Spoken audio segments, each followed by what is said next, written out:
Allez, on y va pour la correction du dernier exercice. Donc, c'était sur la liste déroulante et la recherche verticale. Donc, la liste déroulante, c'est quoi? La liste déroulante, elle va vous permettre d'avoir dans une cellule une liste du coup que vous lui aurez prédéfinie à l'avance. Donc, par exemple, dans cet exercice-là, vous aviez un tableau en feuille 2 avec tout le nom de vos salariés. Si vous souhaitez avoir une liste déroulante, donc évitez d'avoir à chercher dans votre tableau à chaque fois les noms de vos salariés, vous pouvez insérer votre liste. Pour l'insérer, donc on le verra dans la correction de l'exercice, il vous faut passer par l'onglet Données, validation des données. Par défaut, dans une cellule, on autorise tout, donc que ce soit des chiffres, des symboles, du texte, etc. Là, on va lui autoriser seulement une liste dont on va lui donner les spécificités par la suite. Ça, c'est pour la liste déroulante. Votre recherche V, donc la recherche V, c'est une recherche verticale. Donc quand on travaille en colonne, si notre tableau avait été fait dans l'autre sens, donc avec le nom de le nom des colonnes qu'on a actuellement, si on les avait mis en ligne, dans ce cas-là, on aurait dû faire une recherche H pour recherche horizontale. Donc la recherche V, pareil, on voit dans la correction de l'exercice de suite à quoi ça correspond. Donc ici, vous avez deux feuilles. Un formulaire salarié et une deuxième feuille liste salariée. Donc là, ce qu'on vous demande en fait, c'est que ce formulaire puisse répertorier tous les éléments que vous avez dans ce tableau-là. Imaginez-vous toujours avec des grosses entreprises où vous avez énormément de salariés. Là, votre tableau est petit, donc s'il faut retrouver des informations, c'est assez simple. Si vous avez ne serait-ce qu'une cinquantaine d'employés, c'est déjà un peu plus compliqué et il va falloir aller chercher un peu plus loin. Donc, moi, ce que je vous demandais ici, c'est de mettre une liste déroulante avec les noms de vos salariés et que toutes ces informations-là viennent se remplir à l'aide de la recherche V. Donc, on va commencer par la liste déroulante. Donc, on se positionne dans la cellule où on va vouloir mettre notre liste déroulante. Onglet Données. Validation des données. Et ici, par défaut, donc je le rappelle, dans une cellule, on autorise toutes sortes de choses. Là, nous, ce qu'on va pouvoir autoriser, c'est seulement une liste. Donc, on vient ici, liste, et là, il nous demande la source de la liste. Donc, hop, on vient mettre le curseur à l'intérieur, et on va chercher tous les noms de notre liste. Et OK. Si je viens là, j'ai bien les noms de mes salariés. Pour être sûr, si jamais demain vous embauchez 10 nouveaux salariés, pour ne pas avoir à refaire cette étape-là, vous pouvez aussi venir chercher vos noms comme ça.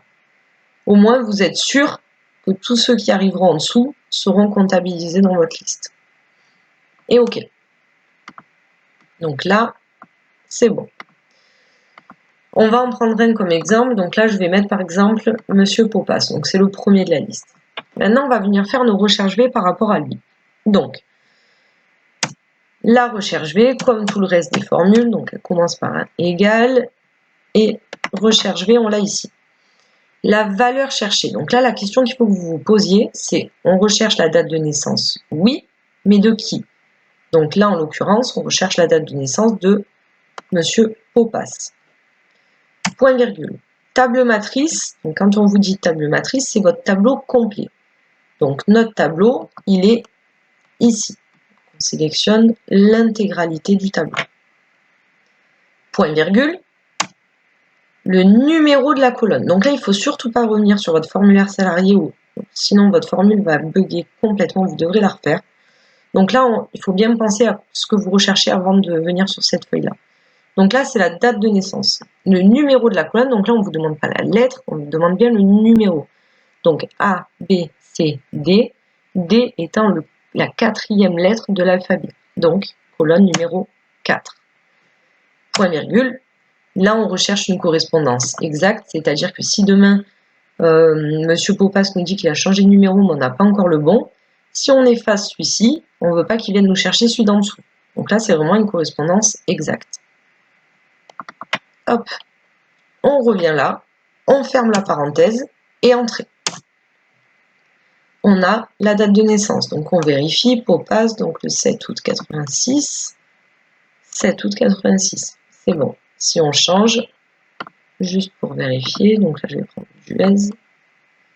Hop, 170987, 170987, c'est bon. Même chose pour tout le reste. En fait, la seule chose qui va changer, c'est vos numéros de colonne. Donc, égal, recherche V, valeur cherchée, donc c'est toujours le numéro de sécurité sociale de la personne qui sera là-dedans, point virgule, liste salariée, on prend tout le tableau, point virgule, numéro de la colonne, donc sécurité sociale, le E, c'est colonne 5, et on veut toujours une correspondance exacte. Téléphone pro, donc là, toujours la même chose. Jusqu'au bout, en fait, ça va être exactement la même formule. Valeur cherchée, c'est lui. Table matrice, on prend notre tableau en entier.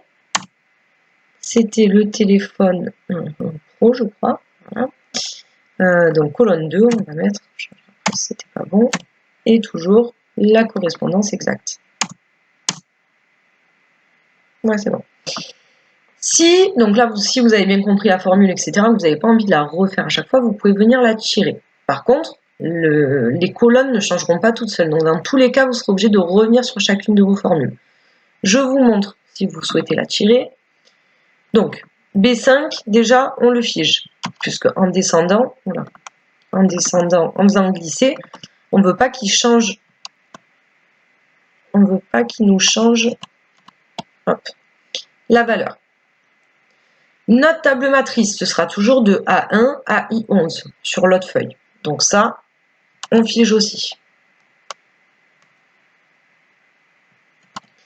Et la colonne, du coup, on n'a pas à la figer, c'est pas une cellule, mais il faudra bien penser à venir la changer après. Donc là, je fais entrer. Normalement, voilà, je vais avoir le numéro de mobile partout, c'est normal, parce que j'ai toujours le même numéro de la colonne.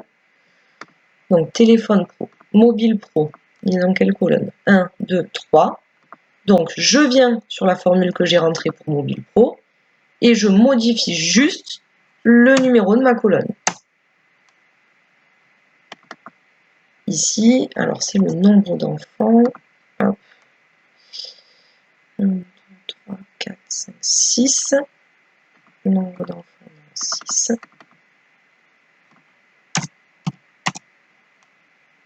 Ok. Donc là, on va faire exactement la même chose. Je ne vais pas la refaire, donc moi je vais faire juste un copier-coller. Hop. Donc l'emploi, le type de contrat et la catégorie. L'emploi, il est en G, C, D, E, F, G, donc 7e lettre, 7e colonne. Donc après, ce sera 7, 8, 9. Comme tout à l'heure, on ouvre notre formule, on vient ici et on modifie juste le numéro de notre colonne. On fait glisser. Ici, c'était la 8. Et pour lui, c'est la 9. Et votre tableau est terminé. Donc là, si je viens modifier et que je prends, par exemple, j'ai besoin d'avoir les infos de Monsieur Ventier, hop, je viens ici et j'ai toutes ces informations. Pour l'exercice de la recherche V, c'est terminé. Donc entraînez-vous dans un premier temps à refaire la formule à chaque fois et ensuite vous pourrez venir figer vos cellules quand ce sera bien compris.